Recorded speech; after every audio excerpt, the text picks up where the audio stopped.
in metal, people were still singing about witches and goblins and sorcerers and things like that, which had nothing to do with anything. And all of these hardcore bands were coming up singing about reality. Hardcore was right there. It was right in front of you, you know? I could be part of it. It was music by people like me. If you could play and you had some enthusiasm, you would write songs and people would come see your band and sing along. It was like the most powerful, angry stuff that we could find. It gave you chills.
I'm not the greatest drummer in the world.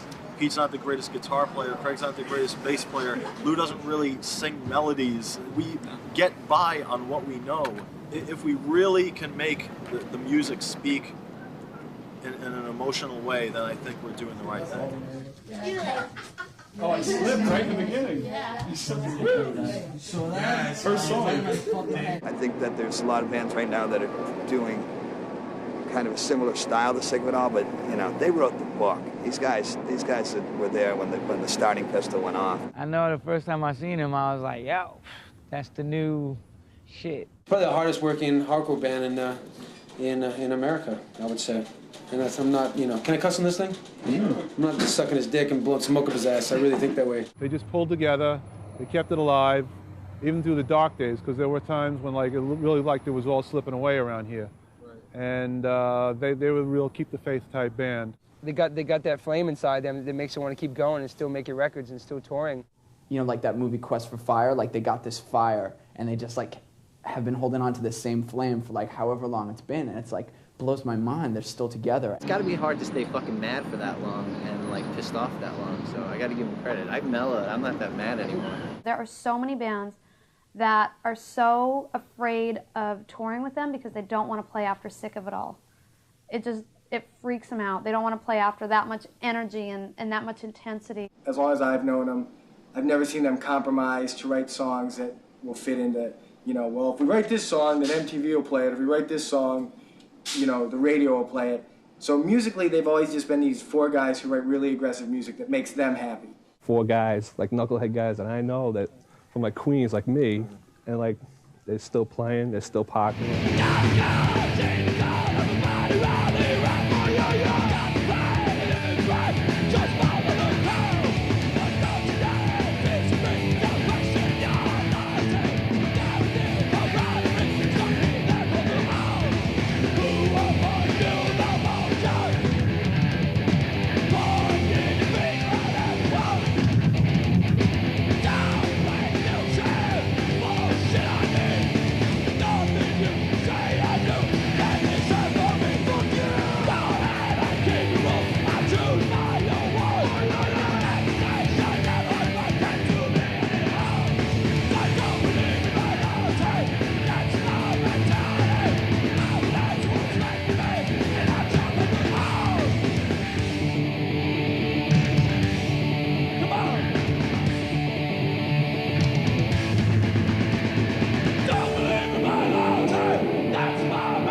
all grew up together, stayed in the same neighborhood. We used to hang around this neighborhood all the time. In those days, like, my parents would go away for like a week or two in the summertime, and all these guys would come down, and we had the drums set up in the basement and all the equipment set up, and we would just play all day long, just make songs up. And so, you know, from there, me and Pete said, we want to really fill the band. This guy and his wife were having a fight, and he threw her out on the fire escape. I guess she was cheating on him, and he threw her out on the fire escape completely naked. And he would turn on the lights in the apartment and say, "Look, everybody can see what a whore you are." And we were 16 years old. We're like, oh my God, a live naked woman, you know? I was always skinny my whole life. You know? Not like the buff guy I am now. Like I said, you never fit in. People would make comments, and it just made me hate everybody. Like, I know kids who, like, when they got teased about being, say, skinny or fat, they would go to the gym and work out like crazy. Not me. It just made me move more away from, I guess, what you would call society. I just didn't want to be down with the Guidos in my neighborhood. I didn't want to go to the gym and work out with the Guidos, you know.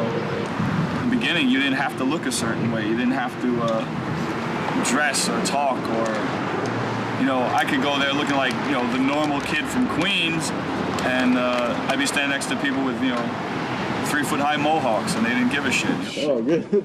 Oh, great. Right in the photo shoot. I'll get rid of that. Alleyway. Oh, Jesus. This is the famous alleyway. It's it was on the cover of our first 7-inch. We took the photo here because this is where we grew up. We would just come here, we'd have a radio, we'd be playing, you know, things like punk rock, heavy metal, whatever, just hanging out, getting drunk. It was like me, Pete, Armand would come down sometimes, and a whole bunch of our other friends. It's just where we grew up. When we would go to shows, like when they would dedicate songs to people, they'd be like, oh, this goes out to so-and-so and so-and-so. But then they started, like, instead of saying everybody's name individually, they would give you names. Like, they had the Lower East Side crew, and they had, you know, the youth crew and stuff like that. And we were known as the Alleyway crew because we hung out here. You would go to a show, and it'd be like, look who you're with. And instead of naming everybody, we're like, well, the guys that hang out at the Alleyway. And people who didn't know who hung out at the Alleyway, you'd have to explain it to. But then after a while, it was like we started going by Alleyway crew, and it was just like, guys that you knew. It wasn't like a gang, it wasn't like a club. It was just like, that's where we hung out. You know, everyone's gotten these Alleyway tattoos and like, yo, Alleyway, and there'd be these like peripheral guys, like I would see like, you know, 10 years after the fact, and I'm sure like now, still to this day, are like, yeah, you know, in Germany, like Alleyway crew, you know what I mean? It's just like a fence with a school next to it. And, you know, just thinking how like cool and but ordinary it was. Like just guys like hanging out, you know, some people like drinking beers and like smoking cigarettes and like a couple of chicks and stuff like that. This real mellow thing.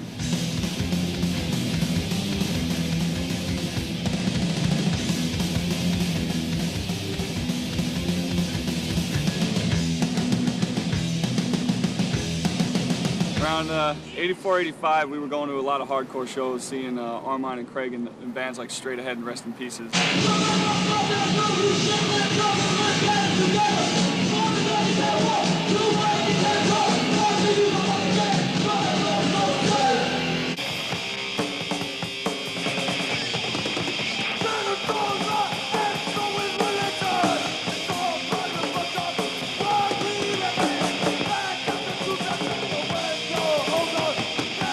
We went down to Seabees and we saw all these people who were like us. We had a place to belong because like we came from Queens, and Queens was just like a bunch of fucking like Guido like dicks that were like, if you didn't look like them, then you were a fucking freak. To be a punk in Queens was not like, you know, fun. You know what I mean? It was like you would get like fucking harassed every day, like you know, beat up. You had shaved head, a mohawk, whatever, tattoos. You were just like, you know, basically out of touch with society. You had your own little thing where you met up every Sunday afternoon and then, you know, waited the rest of the week to meet up with them again. And every Sunday we had a place to go where you weren't an outcast. It's where you were, everyone else, were, you know, they were the outsiders and they were the people that looked different. And that's what definitely drew me to it. I believe it was March 16th of 1986 at the Right Track Inn in Freeport, Long Island. Sick of It All played their first show. Yes. Pretty bad, but it was pretty good too. Yeah, we really kind of sucked. I can say this much for them. When the first time they played, they didn't suck. And like I remember them playing Push Too Far and G.I. Joe Head Stomp. Those ones really stuck out to me because like Push This Too Far is just like so amazing. It's just so like, push this too far, gotta fight back. Push it too far, our turn to attack. It's so like kind of retarded in a way that it's amazing.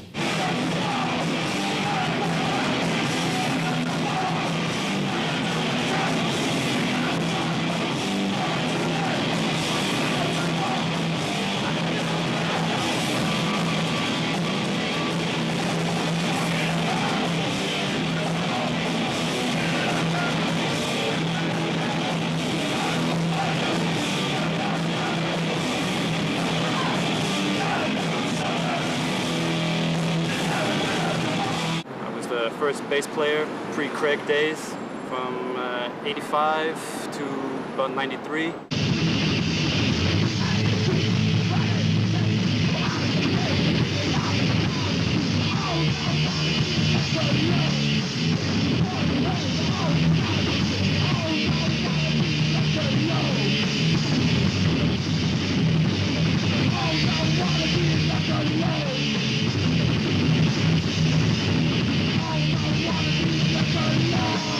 Some of the best times of my life. The touring was the best. Touring and writing with those guys was the best at that time, you know.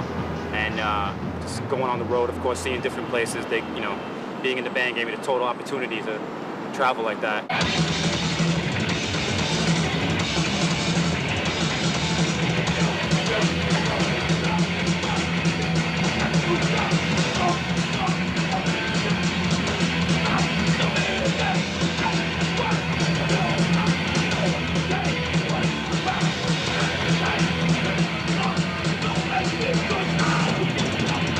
Great time. I look back on and I miss all the touring and like messing around with those guys, you know, like just doing all the sketches and stuff. I've been seeing you a long time.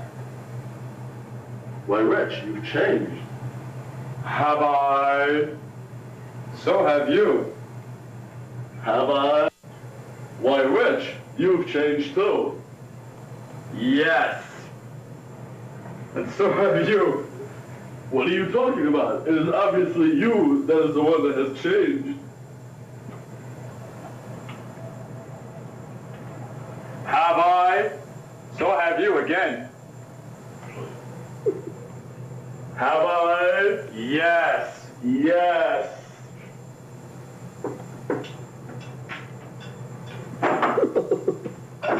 Craig played bass in my first almost band, which was Smegma. I was the one that recommended him. Oh yeah? But I was only the obvious choice. He was the best bass player around. When I left, when I told him, I was like, you know you're gonna get Craig anyway, so you might as well give him a call now.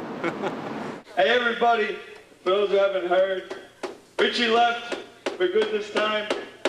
Wish him luck in his life. But right now we got Craig from the Agnostic Front joined us.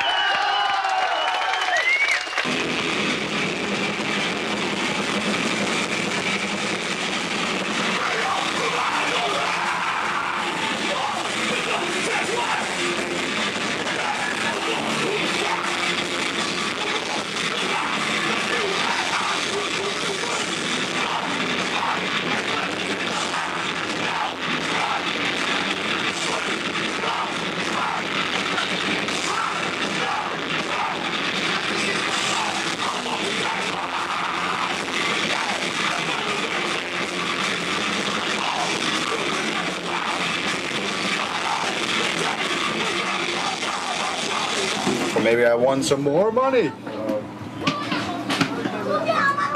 See that?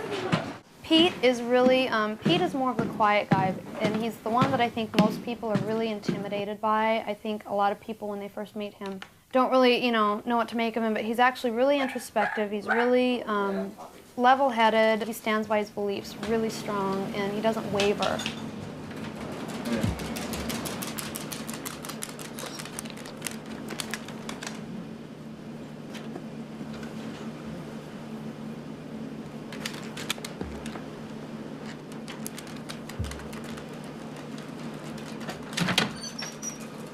Oh, puppy. What's your ear? Want to see if I won $1 million? That's great, huh? Look, it's such an official thing. I can't see a life without traveling, a life without being on stage and meeting new people and like going to new places, you know, and bringing hardcore to people who love it in every corner of the earth, you know? That's what keeps me going, definitely.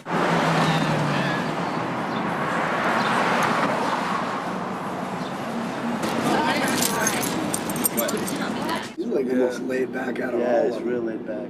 Except when he's on stage. Yeah. You think his legs are gonna snap off because he's stomping so Somebody hard. flips his lid.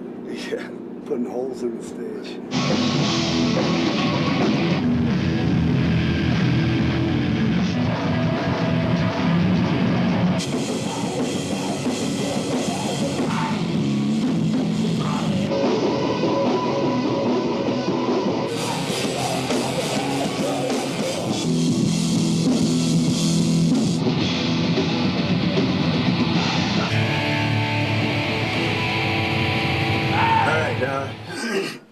This is Armand. I'm one of our biggest fans in Germany. She's a really nice girl. She writes us poetry all the time. This is Lou, at my wedding. This is my back, but it's at some festival. There's like tons of people. This is Fanny's grandparents, who I haven't met yet. This is me, Lou, and Joe Strummer. Sporty Spice. The guys in Rancid. 1993, Rancid was on our very first tour. One of the shows that we played was with Sick of It All. It's the first time that we ever actually met those guys. Been big fans of them. And I had this long, charged, blonde hair, and it was fucking, you know, it was like October or some shit, so it was wilting down. I felt like fucking Barry Manilow or some shit with this fucking blonde, weeping hair. So in my bag of tricks, I got my hairspray and my fucking blow dryer. So I go upstairs to do my hair back up, right? And as I get up there, all of a sudden, like, everybody's like, ah, and then as soon as I walk up, it's like, ah. It's total dead silence. I'm like, fuck, right? And I got these set lists on the back of these Ramones flyers that I'd already had written down, the set lists. So I decided I wasn't gonna punk out, right? So I go up to the table and I started acting like I was redoing the set lists that were already written out. As we got to know Sick of It All, I go, you know, hey, remember that one time when I walked up the stairs at City Gardens? You guys probably wouldn't have clown me, would you, if I started putting my hair? And they're like, Pete's like, yeah, we would have clowned you.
There's a little awkward pause right in there that I really don't know what to do about right now. He's just something more like on the ball about Armand, you know, like he's married, he has children, you know what I mean? That says a lot about him, I think. Every single Sick of It All record has had me or Craig or Lou sitting around like scrambling to write lyrics at the last second for a song that we just have music for.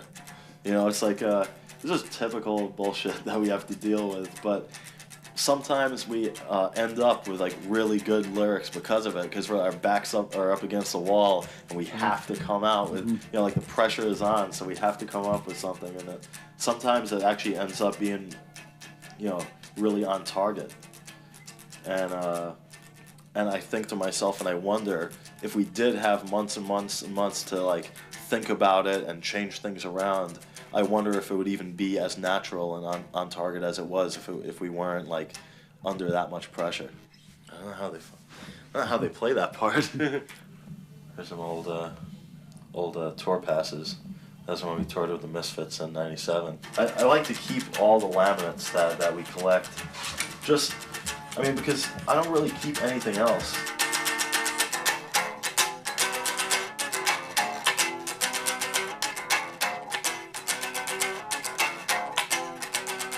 Armand is actually such a comedian. He has got like the most amazing, witty sense of humor.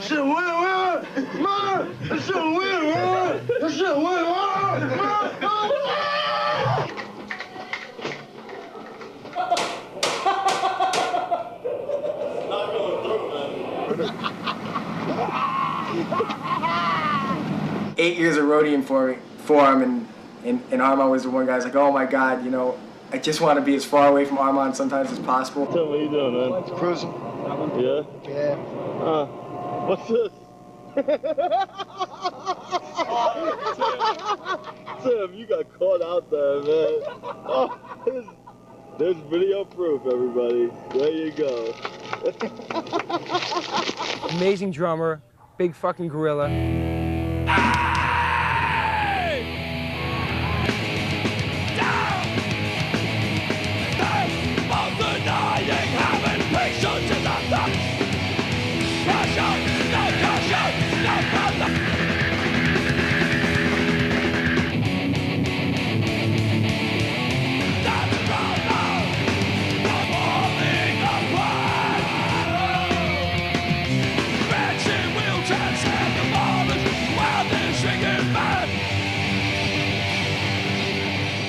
I think for me, the most entertaining part about that tour was the verbal abuse that Armand and Craig would interchange back and forth upon one another. Those two like bond on a lot of jokes, but at the same time, they're real mean to each other as well, you know.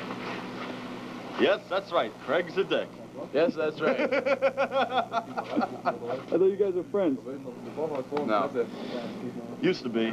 He used to be my boy, and he stabbed me in the back.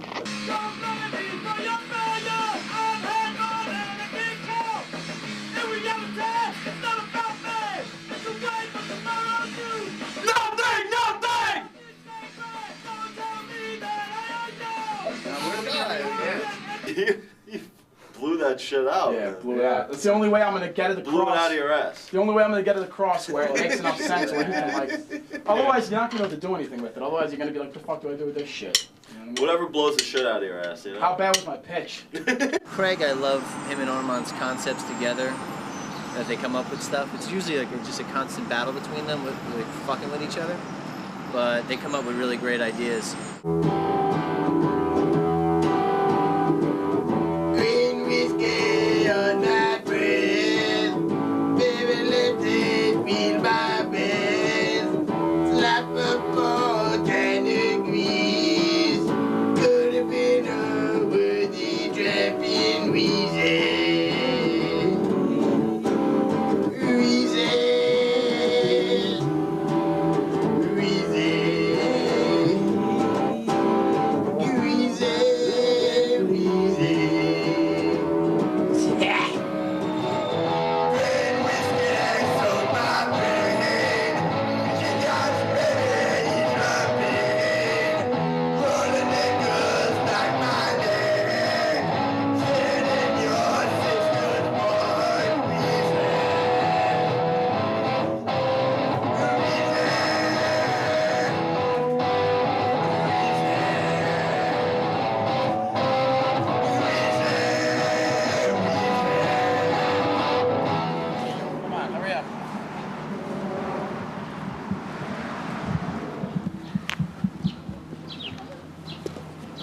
Sometimes during school hours, they'll chase you away because they think you're like, you know, with the kids. They don't want like adults, but hey, I just come here to stay in shape, that's all. One time Craig looked at a kid and said, man, he looks like he could drink a lot of warm milk in a school cafeteria. And that's basically the way Craig sees things, the world through the eyes of Craig.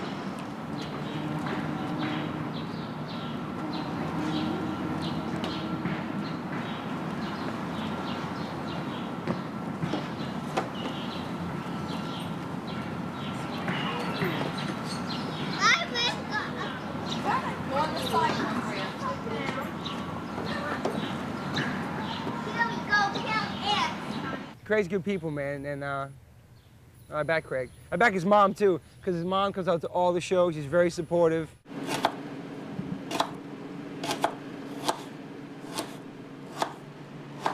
There was a specific time in the early 90s where I wanted to become a chef, and it was just that I was a little burned out, you know. It was right after Agnostic Front, and right when I first started playing with Sick of It All, I was tired. I'd been on the road a lot, and I was worn down, and I really didn't have any money. But then when I got in the van with these guys and we started telling jokes and playing shows, and next thing you know, like, everybody's hanging around, and I just started having fun again. And I thought to myself, who wants to slave over a hot stove when you can be doing this, you know?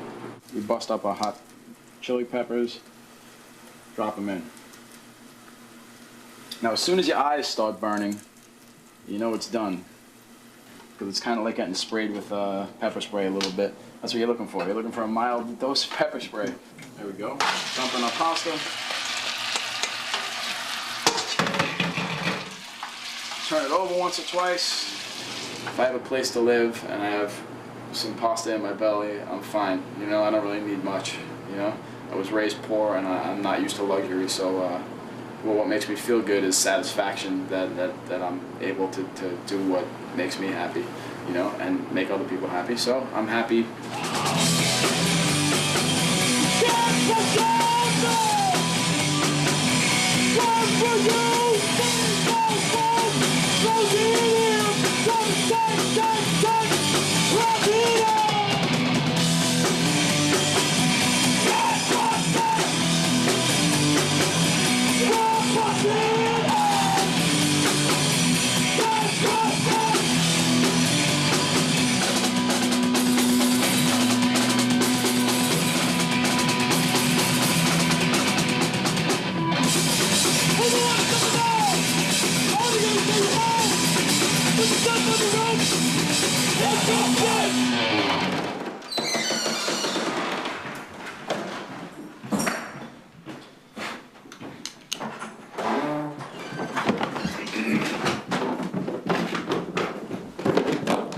Come here, jackass. Come here.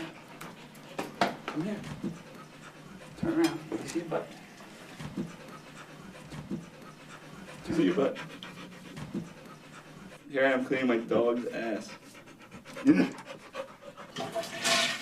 Lou's probably the loudest guy in Sick of It All.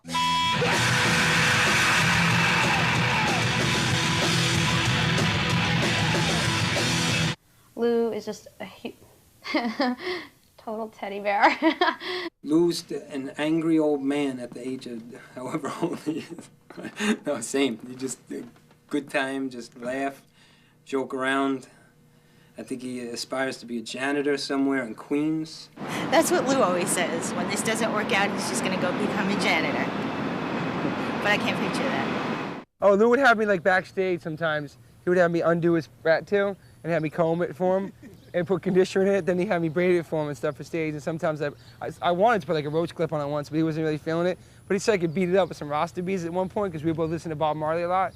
But he'd like me to take his thing and like twirl it for him sometimes. That's perfect. And then he cut it off. Me and Lou like would sit around and talk about like Japanimation and toys and you know, we always spent a lot of time doing that. I live in Queens, but I'm still into stuff that I was when I was like a teenager, like comic books and skateboarding, and I have a 7-year-old son who, you know, we go skating together. I gotta find, I gotta get my pen.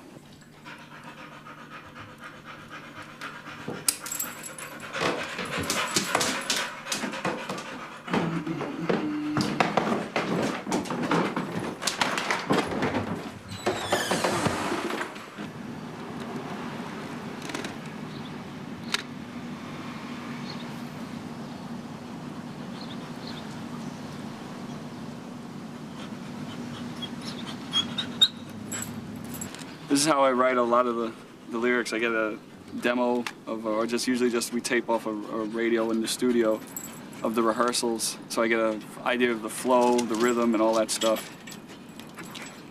And then I come out here and I sit and listen to the tape and rewind it and go back and forth about ideas for songs or lyrics. Sometimes I already have lyrics written and I try to make it fit the song, but to me, the words have to fit the mood of the music. Like I can have a song that's like some angry lyrics, and then the next thing you know, it's like the music's more lighthearted, or at least in my opinion, or the opposite way, you know? So a lot of the time I end up writing stuff before we record or before we even start writing music, and I don't even use it. So I have like, you know, like I said, right now I have about 3 or 4 songs that are just not being used. Bear! Get over here. Sorry. Sit down, dummy. Chew your stick.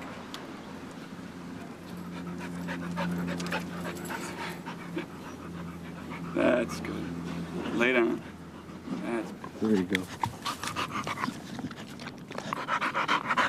When Craig joined the band, it became more of a process of all 4 of us being heavily involved in it. Like Armand will come in with a full song, but we all have our opinions and we change things and all that. Or we all sit down and write songs together, which I think it's the most pain in the ass process and the most painstaking and the longest, but the songs come out way better. Hey, hey, hey, da-da-da, hey, hey, hey, da-da-da. And then when the riff comes in, bo-do-do-do-do, just have it go, Why don't you just have a call and response thing right there?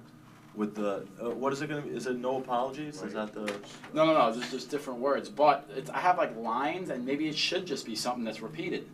That's why I want to talk to you guys about the ending, because like I can write the ending, and I have written the ending 3 times, but none of them are good enough. Because, well, what...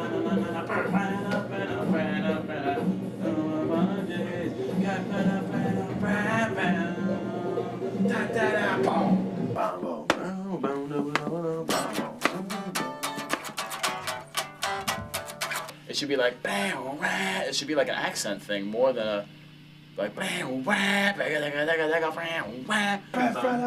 it kicks out. It should only happen once. It should happen on the second time. Both times.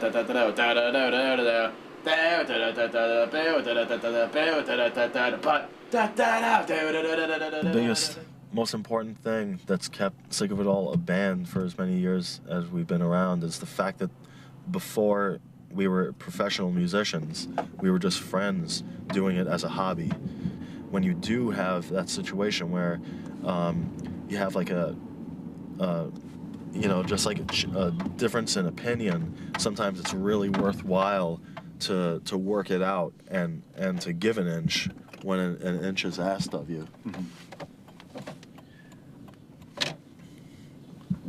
When the nails driven into the cross, driven in as reminders that their self-destructive system can only violate the world. Yeah, you always say cannoli. That's why I stopped saying it like that, because when I say can only, people go, you're saying cannoli again. Well, it's just that you stretch it out in a weird way. Like you come in a little too soon with it, and then you stretch out can only. You know, be like their self-destructive system can only violate the world. I always feel awkward when I'm trying to end with you and I'm always putting everything. I feel like I'm rushing again. Let me see where we are. Everything was, This America? Yeah. Name that too. I'm gonna pee. You can listen to something else if you want. I gotta pee. Yeah, anything that you want to hear. After once and for all, right there. Oh, right. There we go.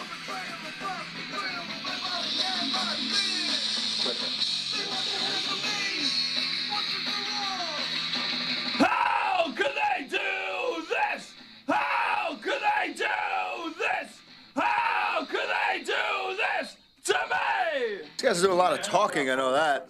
Nah, they're just trying to learn the lyrical flow, stuff like that. Trying to put together some new verses for some of the songs and stuff like that. It's a lot of talking. I've been standing here, ate a sandwich, drank some coffee. I'm waiting. Right? Now you know how I feel when you guys work on music. And I sit here for 4 hours.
Chinese here? Because it's really good food. Let's say, like, everyone's always like, oh, Pete, you never hang out. You don't go to Niagara, the cool downtown bar. You don't hang out. It's like, my life is going to clubs, and, they say, oh, you're so boring and this and that. Well, when was the last time they were in Iceland? When was the last time they were in New Zealand? When did they ever go to Sao Paulo in Brazil? Never. So my life isn't boring, and I'm, it's like, this is my life, It's a great life. Best part of the day is when you're on stage for the hour. And that's the rest of the time, because I don't want to sound jaded, but we've been to so many cities so many times, it's like, I don't go sightseeing because I've seen it, Yes. As long as the people want to come see us, just keep doing it.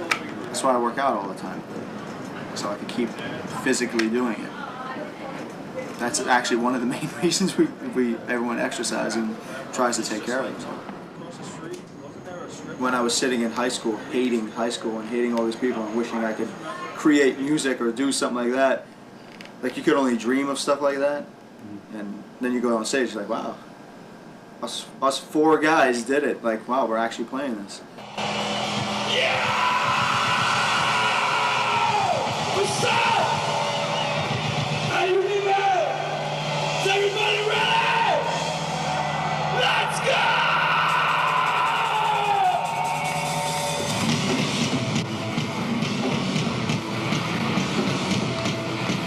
The shows in Europe were just insane.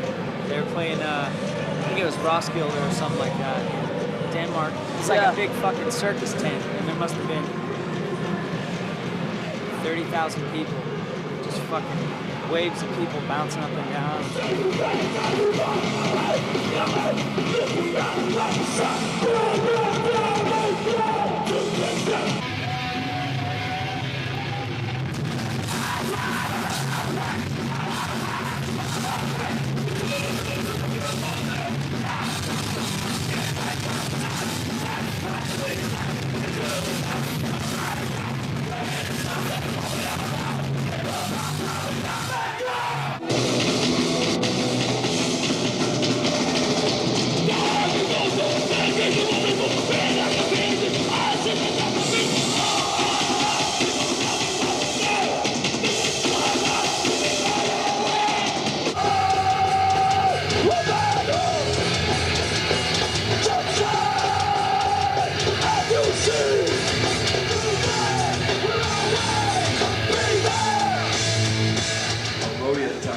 Squirms, turns to me and he's like, come here, and he grabs me by my arm and drags me out like this, grabs me by my elbow, and he goes, look at this shit, it's a long way from Flushing, Queens. I started laughing. What did I exactly do for them? Drank all that beer that they didn't drink. Just drank anything that wasn't nailed down, hopefully made them laugh. My children, listen to me. We cannot stand for this fenced-inness no more. Listen. For this fenced-inness. Oh! Hello, New York. I'm a loser. I'm a loser. I'm from Jersey. But, my underwear is a fresh pine scent. I always just started taking me on the road, and I couldn't set up shit. I couldn't do nothing. I was just a freak who got naked and ran around, got crazy. Take him to bed now. I think he's very tired. We gotta put this kid to sleep. Come on, let's go. Be silent. I became that dude, like the pussy boy, like put my dick between my legs, do all this freaky shit. Be silent. That carried a very long time, pussy boy. Even dudes I didn't know from other bands that tried to, what's up, pussy boy? I'm like, what? You know what I mean? In Europe, and it's 30, 40,000 people, and it's amazing. And then 3 days later, we'll play a show and it's 300 people. But and like in Poland or something, or whatever. And no matter what, they're always the same attitude. They're always really hardworking. They're just there to play music and have kids go crazy.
like when you're on stage and you're real tired, it's like, you know, you gotta trick yourself into going past what you can do. But once you get in the ring and fight, it's being on stage is like, no matter how tired I am, it's like, I've had it worse, you know what I mean?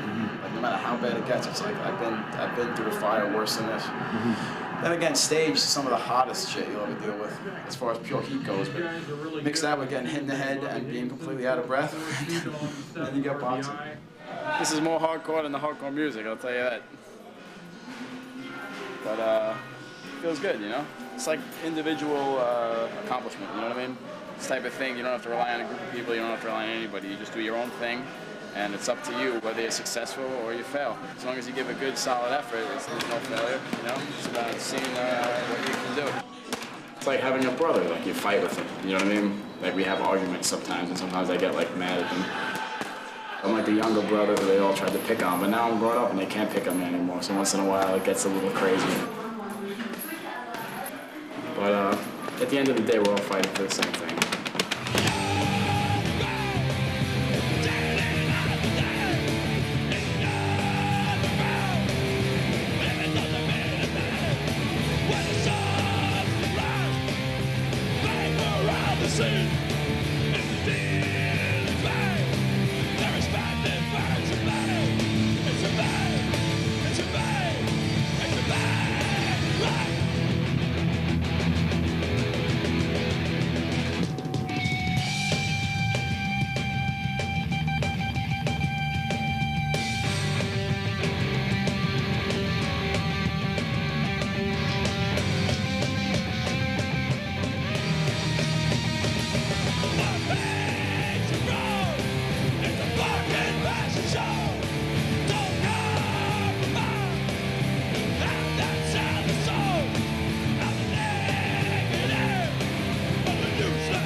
Lou and Pete, Craig and myself have shared so much history with each other that no matter what kind of setting you put us in, we're always going to feel that camaraderie. We've had so much life experience together that has kind of shaped who we are, that we can't really be torn apart in any way. Like, we understand each other so well that we feel right on stage with each other. I think that's really important for a band. I don't go to very many hardcore shows anymore because of all the touring we do, but we've had a lot of time off, so come to see Ignite, see what's going on.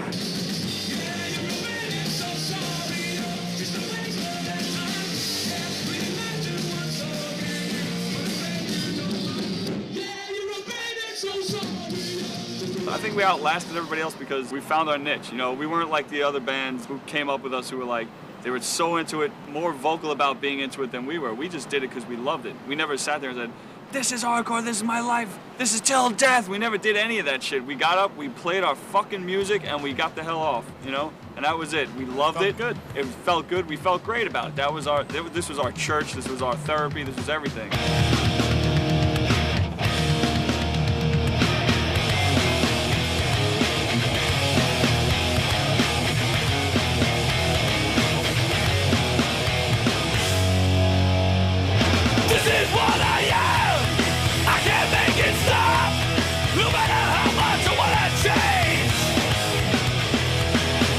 who I am, and I made my peace. Now the boredom can set in. I can't make it go away.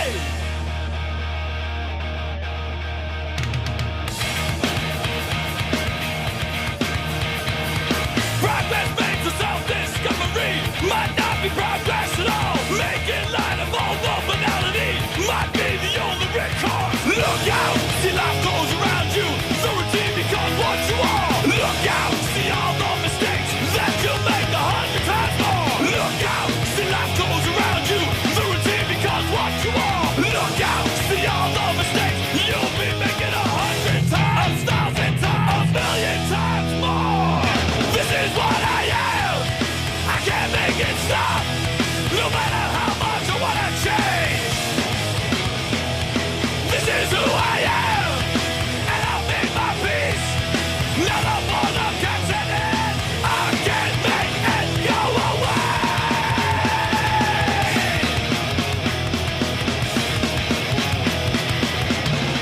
The same old words, the same old voice, the same old options without my choice. Now you know yourself, now you see just how fucked up your brain is supposed to be.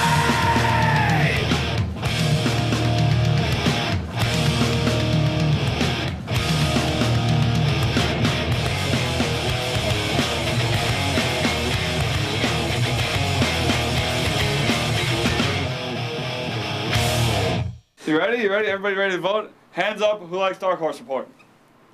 I'll give it like this. Yeah, you like it. I'll give it a medium. You like that No, shit. no, I just don't hate it. So that's 1 for. That's 1.5. 2. No, One and a half. no halves. It's either you're for or against or no opinion. No, because you know what about 1.5? This is fucking America. Loses to 2. There is no half. loses. Yeah.